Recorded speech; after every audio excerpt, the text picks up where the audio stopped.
जय हिंद दोस्तों। आज हम डिस्कस करेंगे एनआईटी पटना और एनआईटी इलाहाबाद का पीएचडी इंटरव्यू। और ये जिस दोस्त से पता चला है वो भी फ़िलहाल एनआईटी पटना में पीएचडी कर रहा है। तो उससे डिस्कशन करने के बाद सारे क्वेश्चंस मिले हैं, सारा एक्सपीरियंस जो भी है आपसे शेयर करेंगे। तो वो पहले गया था एनआईटी इलाहाबाद। तो एनआईटी इलाहाबाद में कभी-कभी क्या कर देते हैं लोग, उसके टाइम पे तो रिटन एग्ज़ाम भी ले लिया था जैसे, लेकिन सबका एग्ज़ाम भी लिया और सबका इंटरव्यू भी लिया वहाँ पे। और एनआईटी इलाहाबाद में एक खासियत है कि आप यहाँ पे रिप्लाई हिंदी में भी दे सकते हो। इसकी एक खासियत यही है कि आपको जिस में कंफर्टेबल हो, जैसे आप यहाँ पे आप इंटरव्यू दे सकते हो। जैसे इन बिटवीन आप हिंदी मतलब बाई लैंग्वेज यूज़ कर सकते हो, हिंदी इंग्लिश दोनों में आप रिप्लाई दे सकते हो यहाँ पे। तो ये जो दोस्त था कि एनआईटी इलाहाबाद में दिया था डिफरेंशियल पे, और यहाँ पे और एनआईटी पटना में दिया था लीनियर अलजेब्रा पे। तो इसका सिलेक्शन हो गया और इसको फाइनली मिला है न्यूमेरिकल। सिलेक्शन होने के बाद भी इसको मिला न्यूमेरिकल में भी पीएचडी कर रहा हूँ मैं। तो बाकी जो एनआईटी पटना में है, एनआईटी पटना में उसका डायरेक्टली इंटरव्यू हुआ था और इंटरव्यू की बेसिस पे उसका हो गया वहाँ। तो आइए पहले डिस्कस करेंगे एनआईटी इलाहाबाद के क्वेश्चंस जो उसने डिफरेंशियल इक्वेशन में मुझे बताया इसे। तो पहला क्वेश्चन उसका क्या था यहाँ पे, पहले हम डिस्कस करेंगे यहाँ पे एनआईटी इलाहाबाद का।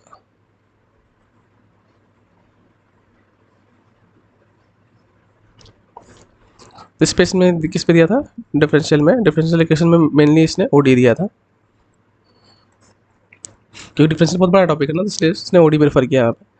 तो इसका पहला ही क्वेश्चन आया कि जैसे अब d Y by D x equals to f of x y, first order ODE लिखो। फर्स्ट ऑर्डर ओडी लिखने के बाद उससे पूछ लिया गया कि इसका तुम ग्राफिकल रिप्रेजेंटेशन बता दो, ग्राफिकल रिप्रेजेंटेशन बता दो।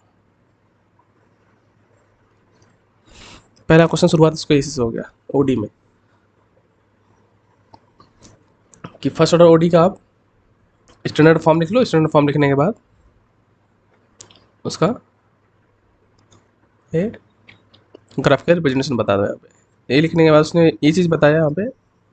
तो ये चीज़ जानने के बाद फिर अगला क्वेश्चन का स्टैंडर्ड आया। यहाँ पे बहुत सारे क्वेश्चन स्टैंडर्ड पूछे हैं कि existence and uniqueness theorem, existence and uniqueness theorem, and uniqueness theorem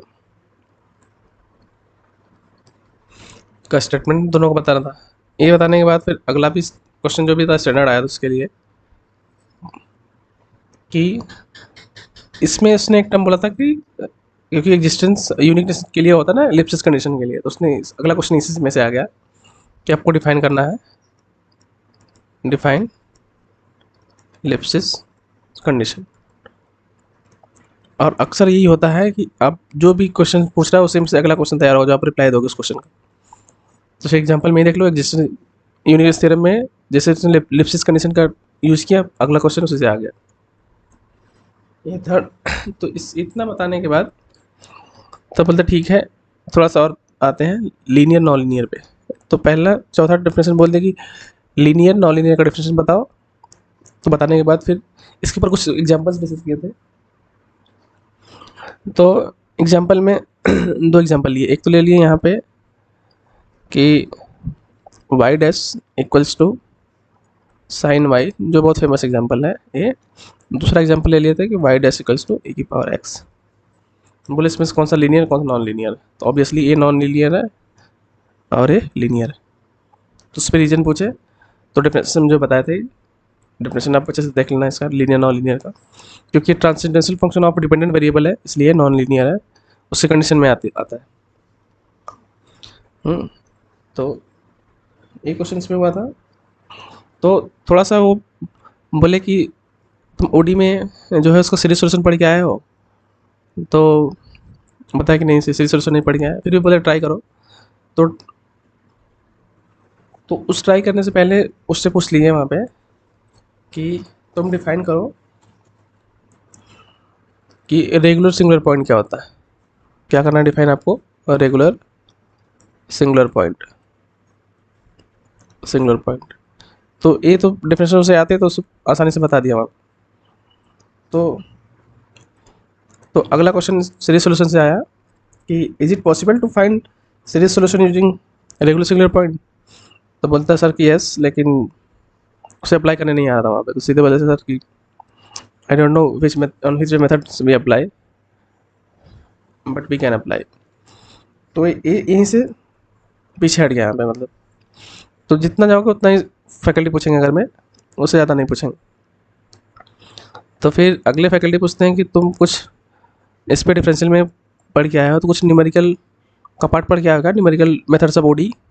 तो बोला यस सर, हाँ मुझे पता है वहाँ पे। तो बोलते ठीक है, अब तुम कौन से मेथड्स पढ़ के आए वहाँ से। न्यूमेरिकल मेथड्स ऑफ ओडी में यही आता है ना, Taylor series, Euler method, Euler modified, R K methods. तो उसके मुंह से सीधे निकल गया वहाँ से कि आइलर मेथड्स। तो उसके मुंह से क्या निकल गया, आइलर मेथड्स। तो बोले कि ठीक है, आइलर मेथड बोलो यहाँ पे, आइलर मेथड्स क्या होता है। उसने आइलर मेथड डिफाइन किया। आइलर मेथड्स डिफाइन करने के बाद तो बोले ठीक है, तो बोले क्या तुम इसका मुझे ज्योमेट्रिक रिप्रेजेंटेशन बता सकते हो, या तुम्हें है कुछ आइडिया रफली, तो रफली मुझे बता दो वहाँ पे। तो ये रफली से बता नहीं पाया यहाँ पे, इसका ग्राफिकली पूछ लिया था, तो आप ग्राफिकली पढ़ लेना इसे। वो तो बता नहीं पाया था यहाँ पे ग्राफिकली रिप्रेजेंटेशन। तो बोलते हैं कि ठीक है, तो फिर वहाँ से आया कि इसमें टेलर सीरीज वाला फार्मूला भी होता है ना, टेलर सीरीज अप्लाई करते हैं आप। तो बोलते हैं कि चलो सिंपल सा function f of x equals to 0 है, इसको about x equals to x not पे आप एक्सपांड कर दो। यहाँ पे x equals to x not पे एक्सपांड करके दिखाओ यहाँ पे। तो सिंपल सा करके देख दिया यहाँ पे। तो सिंपल सा ना, x plus x not minus x not about X not में सिर्फ ऐड करो। तो इसको सिर्फ सिंप्लीफाई आप कर लो, F of x not plus इसको ऐसे लिख दो, एक्स माइनस एक्स नॉट।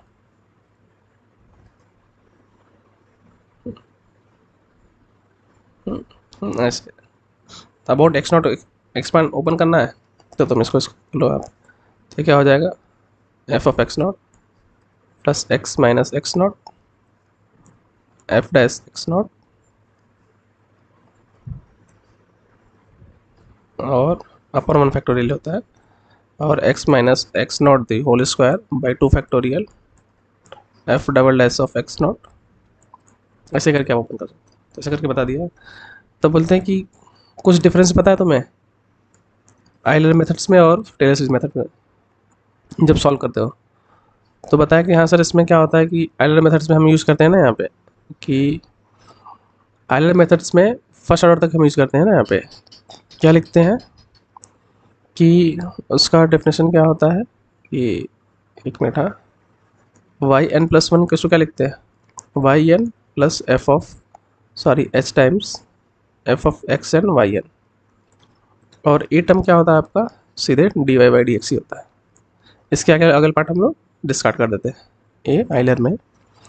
पर टेलर में हम जहाँ तक डेरिवेटिव पॉसिबल है वहाँ तक फाइंड आउट करते हैं। एक रीजन बता दिया था, तो फिर ये इसका इंटरव्यू यहीं पे ख़त्म हो गया था। मतलब ठीक है, अब तुम जा सकते हो। तो ये रहा जर्नी उसका NIT इलाहाबाद का, और NIT पटना। और NIT पटना में बताया था आपको, लीनियर अलजेब्रा में दिया था। तो जब आते हैं हम जर्नी इसकी बताते हैं NIT पटना की, NIT पटना की। ये भी इसका इंटरव्यू क्या था, ऑफलाइन ही था। तो यहाँ पे कोई रिटर्न तो नहीं लिया था यहाँ पे, और इसका इस पे यहाँ पे गेट फेलोशिप पे हुआ, जैसे JRF नहीं था, गेट फेलोशिप पे होगा जैसे। तो NIT पटना में जैसे बोला कि इसने टॉपिक लीनियर अलजेब्रा यहाँ पे बताया था, टॉपिक जैसे बताया कि लीनियर अलजेब्रा।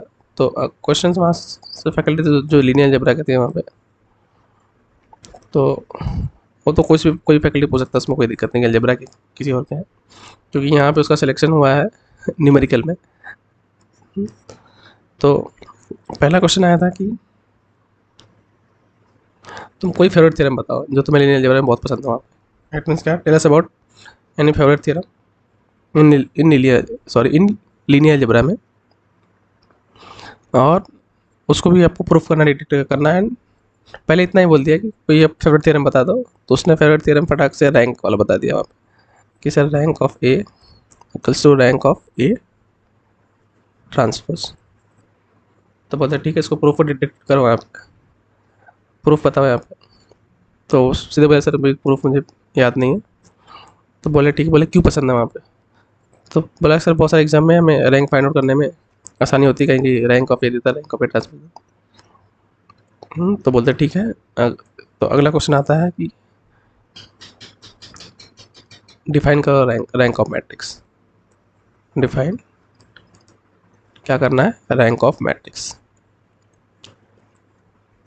तो रैंक ऑफ मैट्रिक्स उसने आसानी से डिफाइन कर दिया फटाक से। तो अगला क्वेश्चन आया वहाँ पे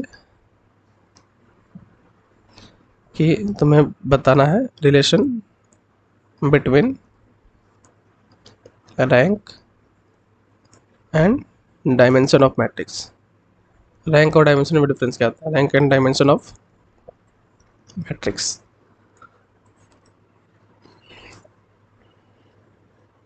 तो उसने डिफाइन कर दिया वहाँ पे रैंक और डायमेंशन दोनों अच्छे से। तो इसका वो बहुत बेहतर किया था, क्योंकि पहला क्वेश्चन से यहाँ पे देखो, पहला क्वेश्चन उसका नहीं सही से हुआ था, तो नर्वस नहीं होना वहाँ से, क्योंकि एक क्वेश्चन से डिसाइड होता है कि वहाँ सिलेक्शन होगा या नहीं होगा आप। तो इसलिए पहला क्वेश्चन नहीं आया तो आप आसानी से बोल देना कि सर अभी नहीं याद आ रहा है, अगर मैं होता तो फिर मैं बताता हूँ आज। तो इसलिए डिप्रेस नहीं होना है, क्योंकि एक क्वेश्चन के बेस पे तुम सारा क्वेश्चन को रॉन्ग नहीं करना, आगे ट्राई करना है कि जो नेक्स्ट क्वेश्चन आया उसको बेटर देने के लिए, सिर्फ इतना कोशिश करना है। तो थर्ड क्वेश्चन, फोर्थ क्वेश्चन इसका आता है यहाँ पे कि what is diagonalisable matrix. Diagonalisable matrix, A matrix से डिफाइन किया, इसके बाद उतनी एग्जांपल पूछे, कोई एग्जांपल तो एग्जांपल भी दिए यहाँ पे। एग्जांपल देने के बाद बोलते ठीक है, तो बोलते हैं कि अगर मैं कोई ए, हमारा तुम्हारे पास 2x2 की रियल मैट्रिक्स है, रियल मैट्रिक्स है सच दैट क्या है, ए क्यूब इक्वल्स टू आई। तो तुम इसके बारे में क्या क्या बोलोगे आप, इसके बारे में तुम क्या क्या बोल सकते हो। तो यहाँ पे तुम्हें केयरफुल रहना है कि तुम्हें वही बोलना है जिसका आंसर पता है, क्योंकि अगला क्वेश्चन उसी से आने वाला है।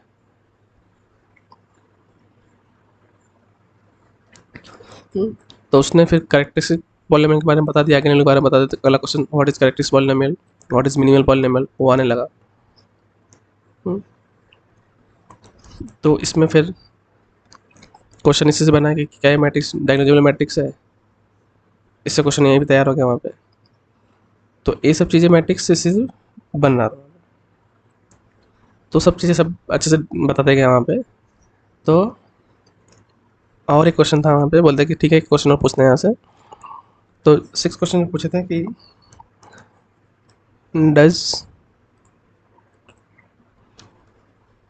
Does every vector space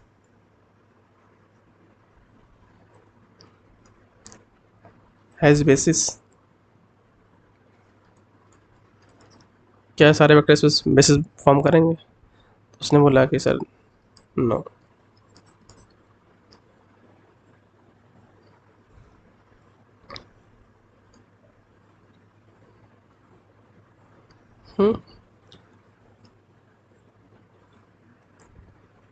wait wait, उसने हाँ, नहीं नहीं, यहाँ पे हाँ सारे वेक्टर स्पेस क्या होंगे, does every vector space has a basis.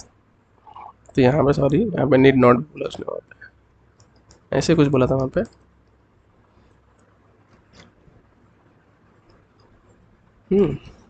ये बोलने के बाद तो देखो अब क्यों नहीं होता है कि वेक्टर स्पेस अगर मैं विथ रिस्पेक्ट टू एडिशन है, वेक्टर स्पेस अगर मैं कोई भी ले रहे हो आप विथ रिस्पेक्ट टू एडिशन ले रहे हो, तो एडिशन में क्या होगा, उसकी आइडेंटिटी एलिमेंट क्या होगी, ए प्लस जीरो इक्वल्स टू क्या लिखोगे आप, ए, ये जो आइडेंटिटी टर्म जीरो आएगी ना, तो बेसिस के लिए आपको क्या चाहिए, वो एलिमेंट नॉन जीरो होना चाहिए। तो ये टर्म होने के बाद में वो बेसिस फॉर्म नहीं कर पाएगा, इवन वो एल आई नहीं होगा। तो इसका भी रीजन पूछे थे वहाँ पे, तो ये चीज़ भी याद रखना। तो इसी के बेस पे पूछ लेते हैं कि ठीक है एक बता दो, ये लास्ट क्वेश्चन कि dimension of R over Q क्या होगा। तो इनफाइनाइट बोल दिया उसने, फिर बोले सो क्लासीफाई कर पाओगे, क्यों होगा वहाँ पे। तो थोड़ा सा टाइम लिया, फिर वक्त बताया कि नहीं, मैं बता दिया वहाँ से इनफाइनाइट। तो उसके लिनियर अलजेब्रा के सफ़र में इतना हो, लेकिन उसने बताया कि ये मेरा इंटरव्यू बहुत अच्छा गया था as compare to NIT Allahabad से। तो फिर उसका सिलेक्शन इसमें हुआ है, लेकिन उसको भी यहाँ पे ना अलजेब्रा मिला ना डिफरेंशियल मिला, सीधे मिला क्या है, न्यूमेरिकल। तो इसलिए अगर मैं आप कहीं अप्लाई कर रहे हो तो अप्लाई करने से पहले देख लो वहाँ पे जिसमें इंटरेस्ट है उसमें फैकल्टी है या नहीं है। अगर मैं है तो उससे पहले अप्रोच कर लो बात करके कि नहीं सर मैं इंटरेस्टेड हूँ, मुझे अप्लाई करना है। अगर में होता है तो ठीक, अदरवाइज आपको जो पसंद है वो मिलने वाला नहीं है। इस सब के साथ होता है। कोई अदर टॉपिक ही मिलेगा और जिसमें आपको रिसर्च करना हो, अगर मैं करना है तो ठीक, नहीं तो आप छोड़ के जा सकते हैं इसे। तो ये मेरे दोस्त की जर्नी, चीज़ें यहीं पे रही। तो जितना था मैंने बता दिया, एडिट कर दिया। तो बाकी इस वीडियो में इतना ही। अब मिलेंगे कुछ नए वीडियो के साथ में, तब तक के लिए जय हिंद।